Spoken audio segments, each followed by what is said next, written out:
ওপাশে জঙ্গল ভেদ করে যে মূর্তিটা বেরিয়ে এলো তাকে দেখে আমার শিরদাঁড়া দিয়ে একটা ঠান্ডা স্রোত নেমে এলো। রক্তিমের চোখ তখন ঠিকরে বেরিয়ে আসতে চাইছে, তার মুখ দিয়ে একটা আর্তনাদ বেরিয়ে আসতে চাইছিল, কিন্তু আমি তার মুখ ঠিক সময়ে চেপে ধরলাম।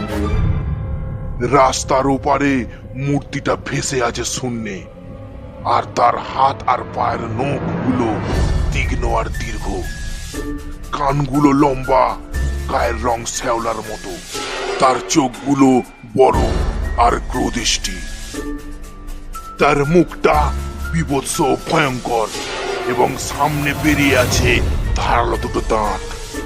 মূর্তিটা এদিক ওদিক তাকাচ্ছে আর কি যেন শুঁকছে বাতাস থেকে।